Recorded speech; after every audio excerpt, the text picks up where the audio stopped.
In our first few videos, we've talked about playing scales over chords and then getting from one chord to another, which is kind of the beginning of soloing over changes.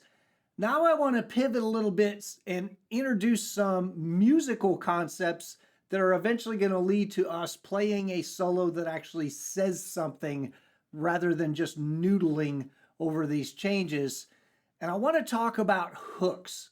A hook is a 20th or 21st century phrase that would kind of equate to the old classical phrase of a theme.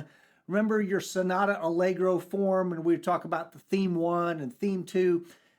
That's sort of what we mean when we say hook in a more modern context. So knowing that improvisation is really just composition in real time in front of an audience, we want to start introducing some compositional techniques to our playing, because that's what we're trying to do. We're trying to write a coherent piece of music in front of people. So there are a number of techniques that good composers and good songwriters use. Using hooks is one of those, or themes is one of those. And improvisers, we want to incorporate some of those same techniques. People love repetition or repeatability or predictability kind of to a certain point. So we want to use that in our writing. Everybody is familiar with this theme or this hook, right? And think about not just the intro to the symphony, but what comes after that. He's using this hook or this theme or this idea, the short, short, short, long, and he's taken that in a bunch of different places, right? Now think about this one. You know immediately what song this is, and this hook or this theme occurs over and over throughout the song in different ways, and it kind of immediately identifies that song as that song. So what is a hook, and how can I use it in my soloing? I think of a hook as like a 3 to 8 note line that's kind of catchy and repeatable. If it's more than about 8 notes, it's probably not a hook. It's not compact enough as an idea. A good hook can be a building block or a seed for a great solo. So how do we make sure that we're writing good hooks? Well, first of all, it should be singable. I would write a hook by singing something first, either out loud or in my head, and then playing it. So what I tell my students is to put the instrument down, open up a backing track on YouTube of whatever style or key you want to, let it play, and then just start trying to sing some hooks. And think, again, like 3 notes to 8 notes. Like anything else, writing hooks takes practice. So sing 20, 30, 40, 50 of these hooks over that backing track, and you'll start to sort of feel what a catchy hook, what it feels like to put one together. So the key to a good hook is simplicity. You're not better at this than Beethoven was, and look at his hook. Da da da da. It's not complicated. It's not do do do do do do bop ba deep, right? Now, I mean, maybe you could write a hook like that in bebop in more pop settings. It's going to be more simple, right? Da da da da da. That's what we're aiming for. So the next step is going to be moving this from your voice to your instrument. So maybe open up another backing track, sing a hook, and then play it. Maybe we've got something like do da ba ba.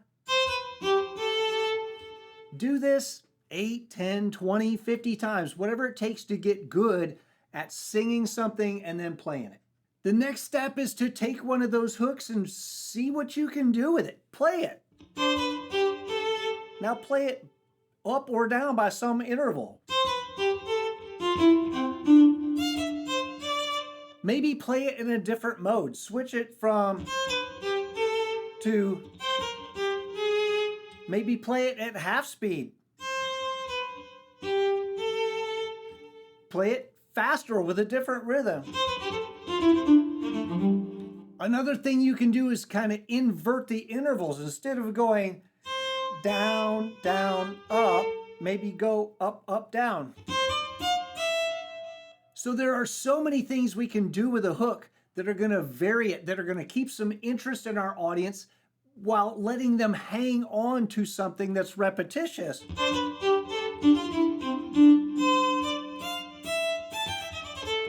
You can play your hook and then play another phrase and then come back to your hook. We hear this a lot in the blues, right?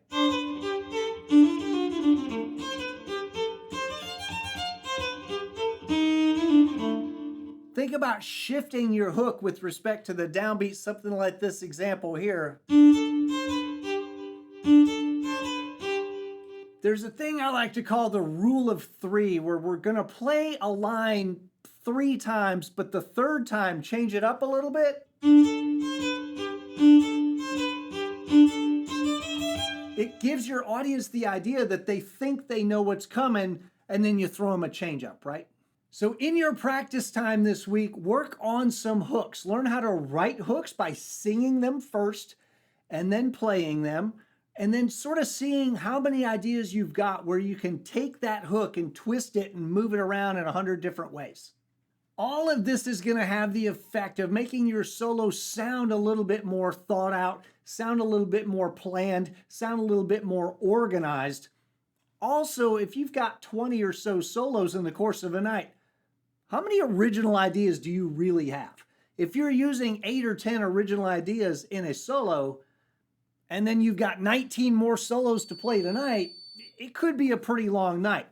This allows you to take 1 or 2 ideas and manipulate those ideas in order to give yourself a whole solo.